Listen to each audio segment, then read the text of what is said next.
Hi, everybody, and welcome back to Hello, It's Better to Talk. Now, I'm really excited today to share with you an interview with Anita Dow, who is a vet. And I don't know how many people who are watching this wanted to be a vet when they were little, but I will own up to that. And if only I'd been better at chemistry and biology, I would have loved to have gone down that path. But as a child, you have kind of quite a romantic view probably about what it's like being a vet. And Anita's going to share with us what's been happening during the pandemic and some particular issues that are relating to vets. But I think that anybody who's an animal lover who's watching this, anybody who's a human lover, anybody who's a lover of the planet and of kindness and of the importance of talking and connection will love this. So, Anita, tell me your story, because you're from Australia, aren't you? Is that right? Yes. Born and raised in Australia, and I studied in Australia as well. But I've been working in the UK since about 2012. So I have been over here I had a longer vet working career in the UK than actually in Australia now. Oh, wow. Okay. And when did you first decided that you want to become a vet? Look, people always ask me this, and I think it's just the most ridiculous story ever. Because up Love until ridiculous story. yeah, up until I do remember it was my school teacher in primary school when I must have been 11, and they were asking everyone what they wanted to be when they grew up. And I very confidently turned around and said, I want to be a supermodel. And and he said, well, that's really good, but you're really quite intelligent. Do you think you'd like to do something else instead of that? And I said, oh, well, I'll be a vet then. And I honestly, from that day forward, I never contemplated doing anything else. I never thought about doing anything else from that day. Anyone asked me, I said, no, I'm going to be a vet. Yep. Well, every single time I said, I'll be a vet. And it just carried through all the way through high school. Um, and, when it came time to actually applying for university, it's all I applied for. I didn't apply for anything else. Okay, so very single-minded. You were definitely going to be a vet. And Yeah. uh, I never did you, thought of doing anything but. yeah, and did you kind of have a love of animals? Did you always get brought up? Were you brought up around animals, Anita? Yeah, we've never.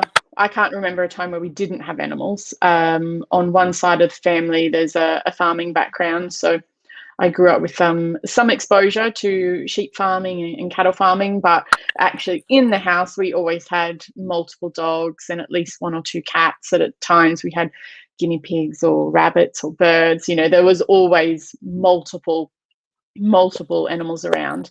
Yeah. And growing up, if I remember one of our dogs had a really quite severe accident that required surgery, and I was only, I think, 13, 14 at the time, but I was the one I was the one who was put in charge of all the aftercare and cleaning the wounds and things like that, which I was happy to do. But yeah, there's always been animals around. Yeah. Okay, that's great. Okay, so you've been in the UK now since 2011, is that right? So 2012. 2012. Okay, so coming up 10 years, and then so tell me, because I watched a very moving blog that you did about what's happening currently in the pandemic. I mean, I saw a title of an article the other day saying that pets on death row, where there are so many pets that were taken on by people in the pandemic, in lockdown, and then they find that they can't look after them again. So that's one thing that's kind of hit me. But you're worried also about the profession, aren't you? And just what's happening in the current kind of climate. So tell us more Yeah. about that. So I think, firstly, things that are happening in the pandemic, it's definitely not new as far as pet ownership. It has definitely amplified the problem because, as you know, there's some coverage at the moment that, yes, there's a lot of animals that are being um, basically abandoned or handed back to charities or back to breeders because the owners can't handle them or don't want them anymore, which has been a problem for a very long time. But I think, unfortunately, during the pandemic and during furlough, lockdown, a higher number of people decided now's the time for us to get that pet that we've always wanted. We've got the time to look after it, and didn't really have the foresight of what happens when we go back to work. But it's not a new issue, but it's definitely something that has been amplified because so many people were at home, and decided now's the time for us to get a pet. And definitely as people, our world in the UK is starting to open back up and people are going back to work, they've all started to think about, okay, what are we going to do with this animal? When actually all of this thought process should have happened before they purchased that pet. But we're seeing a big problem with a lot of more so dogs with having behavior struggles, because they haven't been socialized. I use the word socialized loosely because there's definitely different concepts of socialization, but they're just not a lot of thought went into the purchase, but not a lot of thought went into, okay, what happens when we go back to work, but also the planning of going back to work. A lot of it has happened, well, we're going back to work next week. How are we going to get our dog ready for that? And that's for a dog potentially that their entire life has never been alone.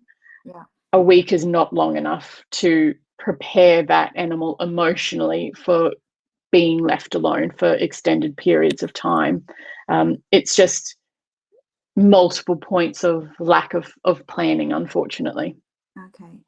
And I think lack of knowledge is a big issue as well. It's not that people purposely do it; it's just they don't realize. So I don't think it's done purposely. In a lot of times, it's just that lack of understanding and the lack of knowledge that's required in that situation. Yeah, sure. I mean, there's been I see there's such a proliferation of people getting puppies on Instagram, and the Instagram puppy, and there's that kind of whole thing going on as well, isn't there? And, yeah.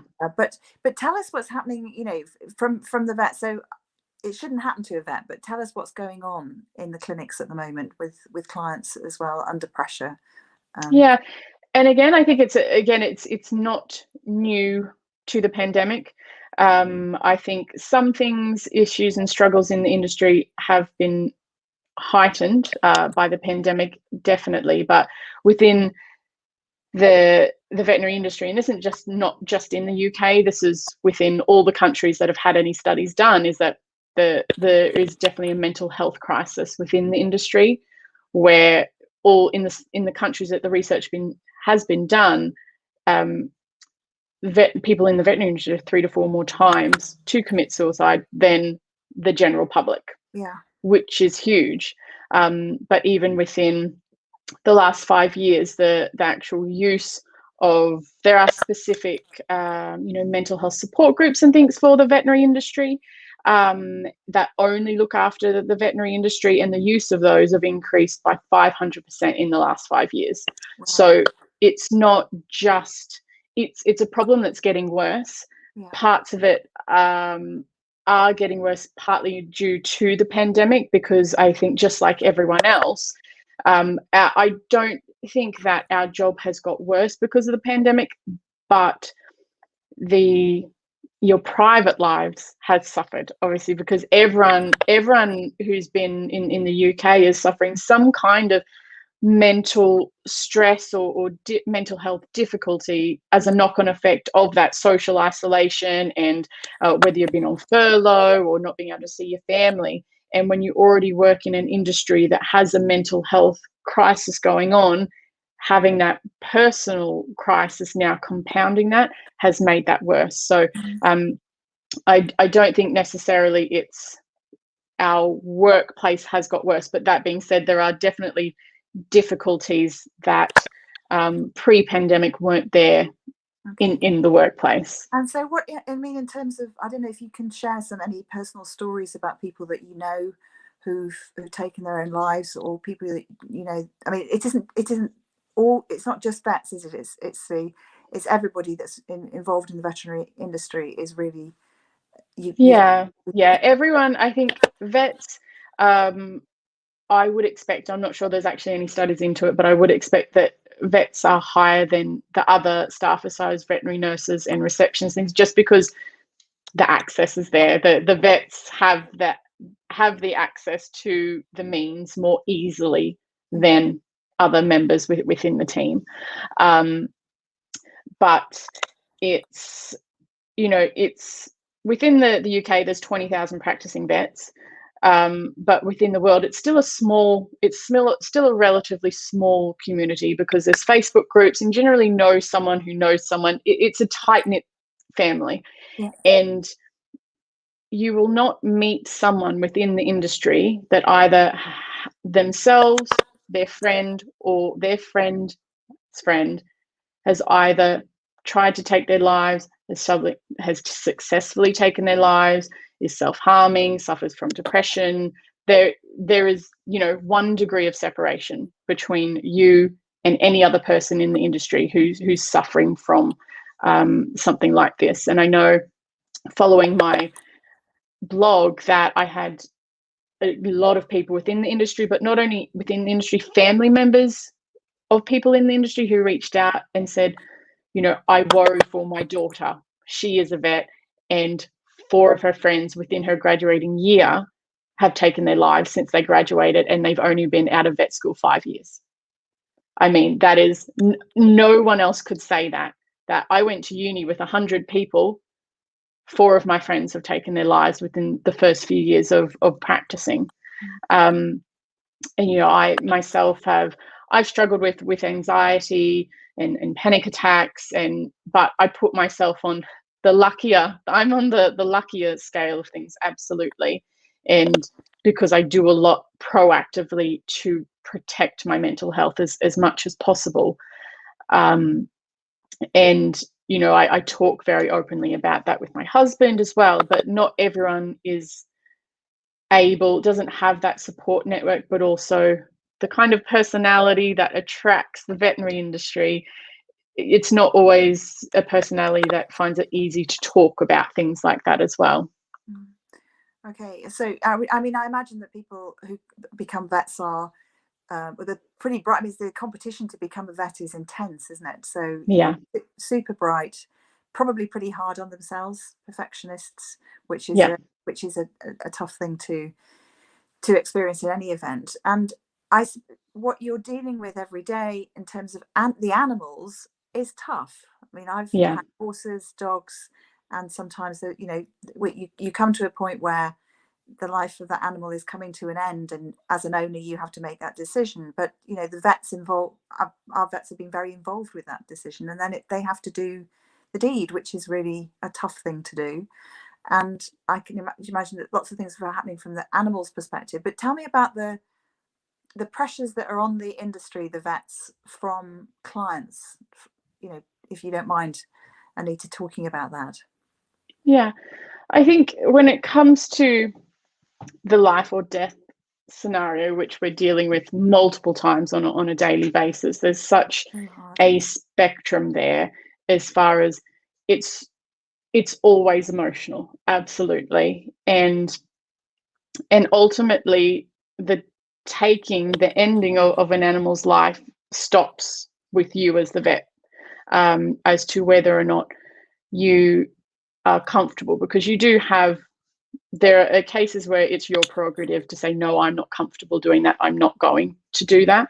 But ultimately, it is the vet's responsibility to end an animal's life. And I often have said to people that, I've been a vet nearly 13 years, and I can remember every single animal on one hand that has died without my permission. And that simply means that, an animal has crashed and I haven't been able to save it. Whereas the majority of the times, I can remember every single one. And I say they died without my permission. Whereas every single other animal, it's always been ultimately my choice if I'm happy to do so.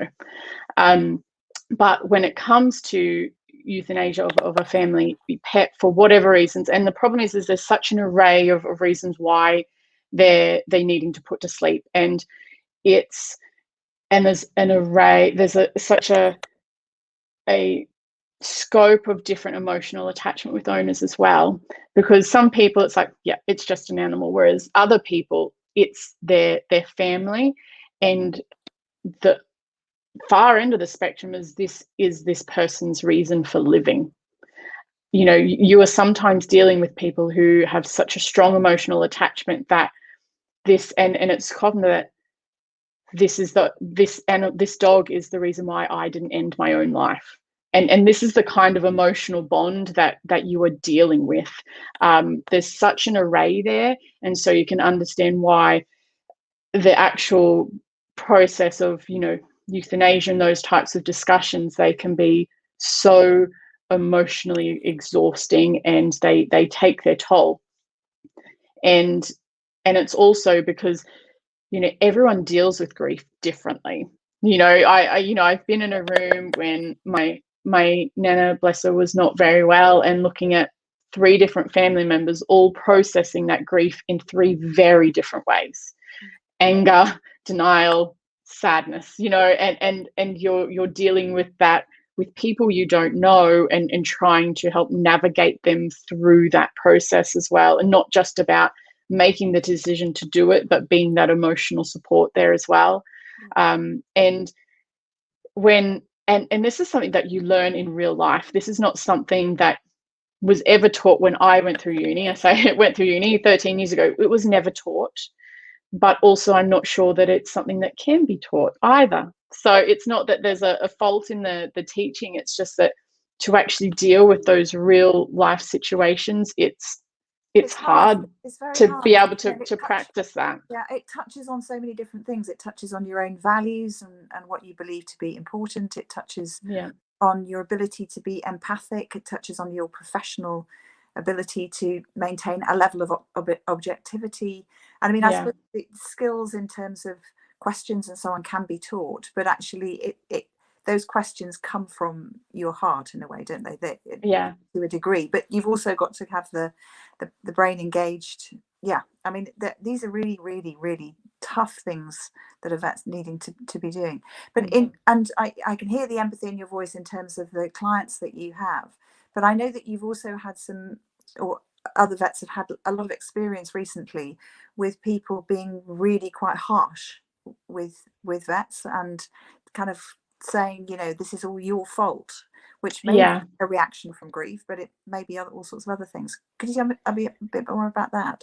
Yeah, and I think a lot of that stems from the financial side of things, which unfortunately I think some owners feel backed into a corner, because ultimately them being able to save their animal or not comes down to whether or not they can afford to do that or not. And if they've taken that, maybe. Yeah, or put money aside. And there are things that happen where it's completely out of your control, and also changes in where you are with life, where you are with your job, and they all factor in. And but it is ultimately, it adds on this layer of emotional pressure for a pet owner when it's like, this is my pet, I can't afford to fix them. If I could afford to fix them, then they would survive. But it then gets put onto us as far as, why do you charge that much? Why can't you just do it for free? And the other horrible and negative things that come out, as far as you're, a money grabbing monster, you're evil, you're meant to like animals, how can you kill my dog? It's it comes from 2 places. One, and it all comes from a very emotionally driven place, but ultimately the person, the vet that you're seeing in the room, has nothing to do with setting the prices, but also it's not their fault either way. Whether or not you can afford something is not that vet's fault. They're there to try and, we are there to try and help with stop suffering and pain and save animals' lives, absolutely. But that financial responsibility isn't ours, but unfortunately it gets put on us, and that just adds a whole other level of emotional blackmail, if I'm completely honest. Like it's that guilt that guilt of, I already know that if money wasn't a problem, I could save this animal's life, but that's not my responsibility to take on. And that's a really difficult one to not take on. And that's one of the biggest things that, vets struggle with, is that money side of things. Because ultimately, if money wasn't an issue, then yes, we could save a lot of animals that otherwise we can't. But it's also a business, and we have to get paid, and we have to feed our families and pay for our animals' bills and things like that. But unfortunately, it's a difficult one, because it's such an emotionally driven thing for owners that it's often they're already irrational from emotions. And if take that emotions out of it, I think some people would still absolutely blame us for the price of things and them not being able to do things. But there's also that you can't control always how you're feeling when the emotions are that heightened. And that's why it's a really difficult situation, because you can't pull people into line like that, because it's you are empathetic as to how you would be feeling in that situation, but it's putting the blame on the wrong person. And it's multiple times a day. It's multiple times a day. This isn't my fault. I haven't made your animal sick. I have to charge for these things, but it's very much, this is your fault. This is your fault. So it's a kind of like abnegation of responsibility from people, and I suppose this kind of, in my view, bonkers idea that there should be a national health service for pets, which like, where is the money coming up? Where could the money possibly come from that? It's just, that's probably must add another layer. I mean, I know there are certain veterinary hospitals that will treat animals for free, aren't there? There's one in London. There are certain charities that do that, and I think that I personally, I don't support the idea of an NHS for pets. I think there's a place to help people who get stuck financially for certain reasons, but I don't think there is a place to support someone from the moment they get a dog or a cat, whatever animal, from that moment through its entire life, because that's taking away all that responsibility. If you can't financially be responsible for that animal from the very start, then you shouldn't be getting a pet. If things happen along the way, if you lose a job, or things happen, and I understand that, and I think there's always room to try and help in those situations, but I don't think we should be nurturing this concept that it's my right to have a pet and it's my right to have someone else pay for it. It's because it just creates the wrong culture behind pet ownership.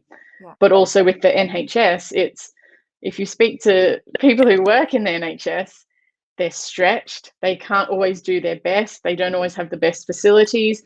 And then you're then putting that all back on the vets again. Okay, how having to not do the best that they can, because I think it would be an absolute mess, whether you'd end up with NHS-owned vet clinics and then privately owned vet clinics. It's just a bonkers idea in the current climate. There's no way that could possibly ever happen. And it seems that whoever it is that's kind of pushing that agenda, it's got no legs. It just can't work. Yeah. Current climate. And I think having the human NHS there is what really alters people's perception of the veterinary industry, because there's a very strong narrative going on at the moment in the media that vets are overcharging and marking things up and whatnot, but people have an unrealistic idea of costs because of the NHS. They're not privy to, okay, how much does you go, and whether you go to a dentist or you need a surgery, you have no idea what that actually costs. And so when it comes to going to the vet and you see what it costs, it's a very unrealistic, people have an unrealistic idea of what absolutely care actually costs. I know in terms of the NHS, I think they are now saying, if you miss this appointment, every missed appointment costs the NHS, I can't remember if it's £160 or £180, so that's quite a high level. But people generally don't care, because it doesn't cost them that money. It costs someone else that money. And that's where it's just that there's no connection between that cost in you because you're not actually paying it yourself. Absolutely. Absolutely. Well, Anita, thank you so much for sharing, just giving us an insight into what life is like for a vet, currently under lockdown and with the added pressures. And I suppose, I'm just feeling, in terms of wrapping this up, I'm thinking, what can we do? Because vets provide an amazing service. I mean, I don't know how I'd have coped in my life without the vets that I've had along the time dealing with my animals. But it sounds like it's really important that we kind of start addressing the particular pressures on vets and the industry, and a plea for people to be kind when they go see Yeah, their I vets. think a lot of Let it comes down people to, yeah, is just one, thinking before the purchase, Mm. planning for that.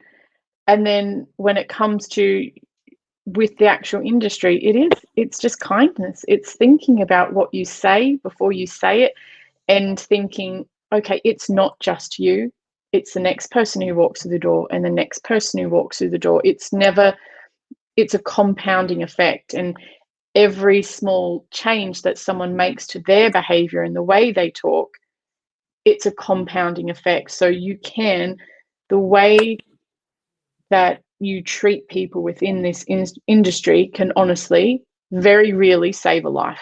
Not a pet life, it will save a human life. And that's the way people need to start thinking about it, because it's that big of an issue at the moment, and it just comes from being kind and thinking about how you speak to another human being. Absolutely. No, that's a beautiful way to remember it. I mean, I'm thinking last year when we had our litter of Cocker Spaniel puppies, the vet so we had one puppy that was stuck, the seventh. Mm-hmm. My Cocker Spaniel had 6 puppies fine, and then she started going into having contractions later on, took her to the vets. We got there at about 4 o'clock. And eventually a puppy, the vets closed at 5 o'clock, but eventually a puppy was born very sadly dead at 9:30. And the Mm-hmm. vet and everybody stayed the whole time, and her life was just there to save that tiny little scrap, and certainly help with the mum and the other puppies that were there. But I can imagine, that's my just tiny experience. And so that compounded over and over again. I know when we've talked before that you said sometimes you don't even have a pee for like 8 hours in a day. No. No. No. Think about that, everybody, when you go see your vet. Okay. Yeah. So Anita, thank you so much. We'll drop in the down below how you can get in touch with Anita, because she runs a great thing called the Mindful Pet Owner. .co.uk, and please subscribe, everybody. Thanks so much for being with us, and I look forward to seeing you next week. Anita, thank you. My pleasure.